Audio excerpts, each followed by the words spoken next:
My name is Ryan Bell. I'm a member of the steering committee for the Pasadena for Rent Control, Just Cause, and Eviction Protections campaign. The mission of the campaign is to secure stable housing for the over 50% of households who rent their housing in Pasadena. Housing insecurity and the rising cost of housing is the #1 cause of homelessness. We know that most Pasadena homeless residents once lived in secure housing in Pasadena. Additionally, when a person doesn't have secure housing, so many other indicators of their well-being and their family's well-being declines. Their physical health, their mental health, their children's educational outcomes, and their ability to invest in all of the different things that make living in a community fun and important to the life of the community.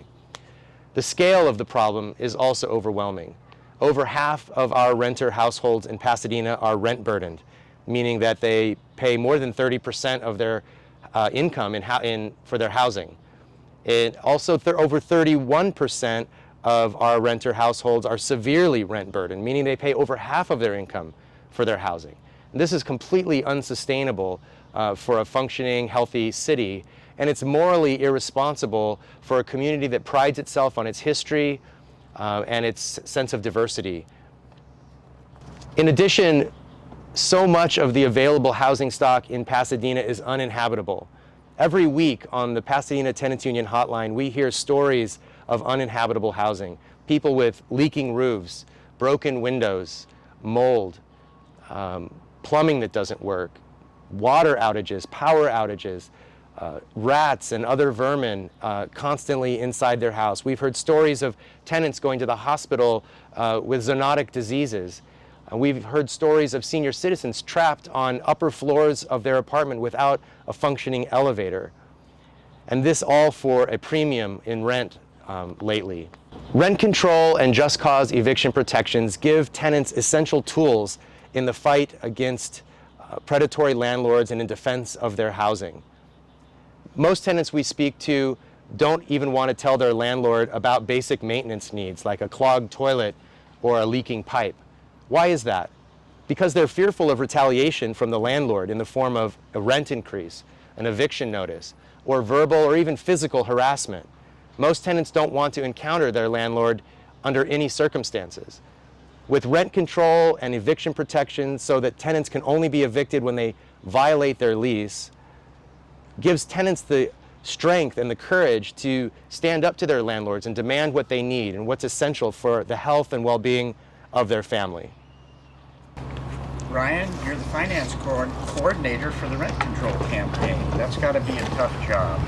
I'd like you to tell us about it. Could you comment on the David and Goliath battle the rent control campaign is facing against landlords and real estate interests? Yeah, so the real estate industry and the California Apartment Association are a multi-billion-dollar industry in California, and their lobby has a seemingly infinite amount of money at their disposal.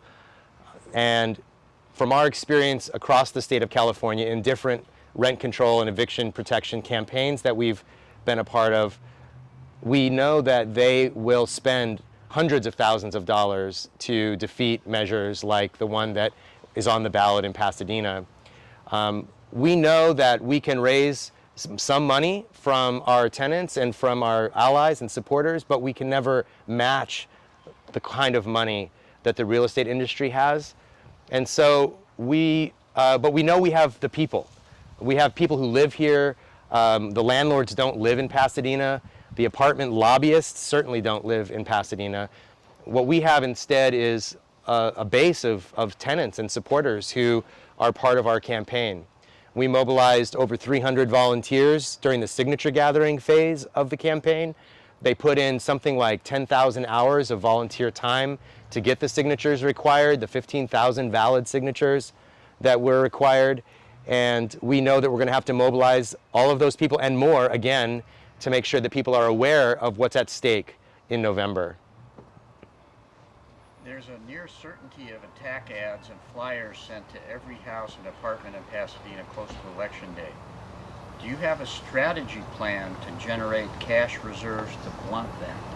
Yeah, we do. It's kind of like a lot of progressive campaigns. It's a volume situation. So we don't have lots and lots of people who can give tens of thousands of dollars, but we have lots and lots of people who can give $5 or $10 or $20 or $50, and that adds up over time.